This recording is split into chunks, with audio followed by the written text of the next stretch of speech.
I'm Emily Galgaski with Women 2.0's In Conversation series with entrepreneurs and technology leaders. I'm here with Josette Melchor, the Executive Director of the Gray Area Foundation for the Arts, which is opening a community arts space and new media lab in San Francisco's Tenderloin.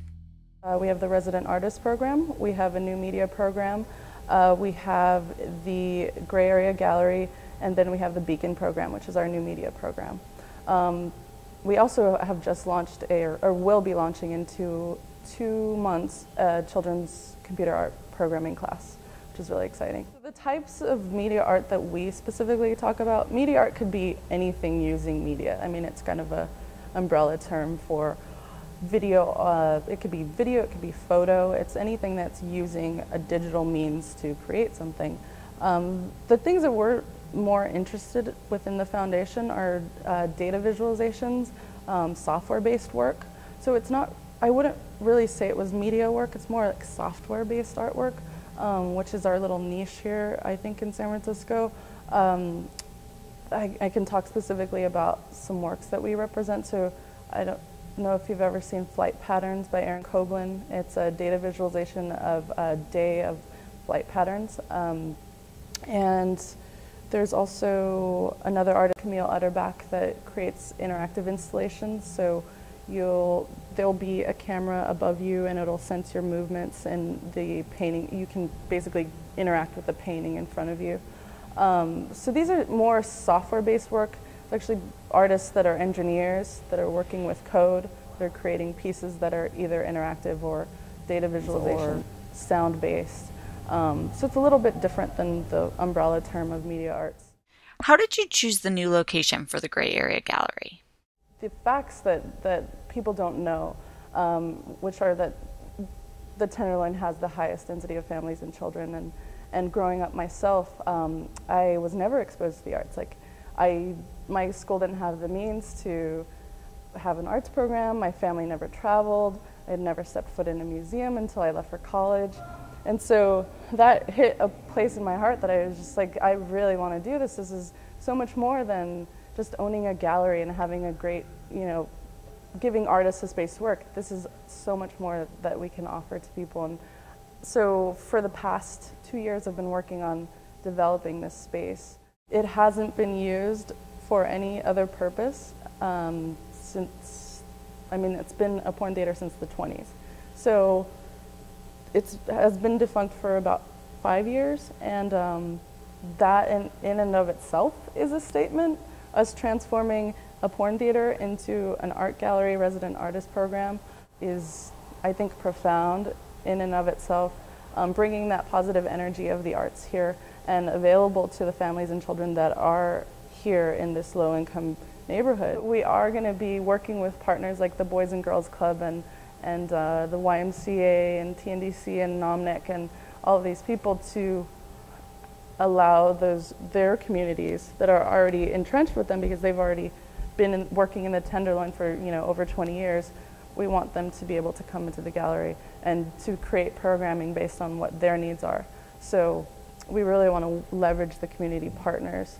So I just think, like, replacing a bar, replacing a porn theater, and replacing a liquor store that's kind of feeding these people that are out on the street is a statement as to what we're going to be bringing into the neighborhood.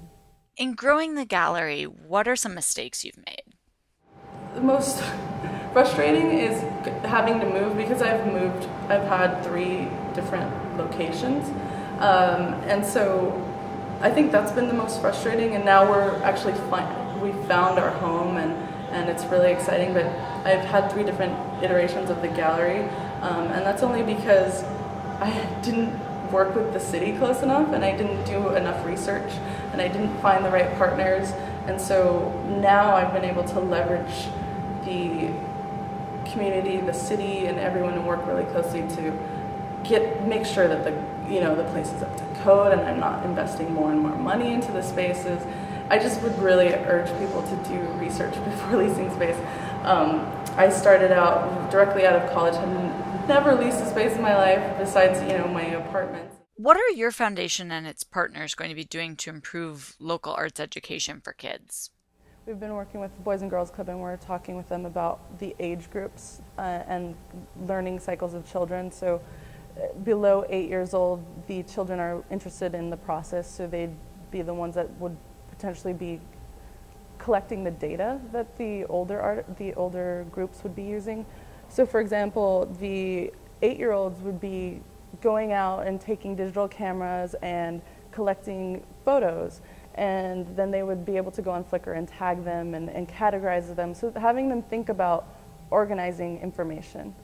And then the older group would go in and use the information that was collected, use this data, and create a piece. So they'd be able to create a story based on the data that was collected. We're also kind of playing with the open source and the Creative Commons kind of thinking, so we want to spread that to them and let them know there's all of this information there for you to use that you can create your own work off. So that's how we're structuring the program right now, and like I said, we're taking baby steps, so that's as far as we've gotten. But what does the Artist in Residency program provide artists with? Our knowledge of how we've been successful, so we're able to market the gallery, right? So we're able to get the word out, we're able to promote what we're doing. It provides them with a tool of promotion. So we show them how to set up a blog. We'll show them how our back end of our site works. We'll show them where we post. I mean, we're going to basically hand them all a list of where we post our events. So we really want them to start thinking about the marketing of their work a little bit more, because I know a lot of times artists aren't thinking about that. That's really what they get, besides getting a really great space in a gallery that's going to have a lot of foot traffic. So they'll get the knowledge that I've gained, and I want to pass along to these artists to be able to get the word out about what they're creating. Thanks for listening to the In Conversation series. To learn more, please visit women2.org.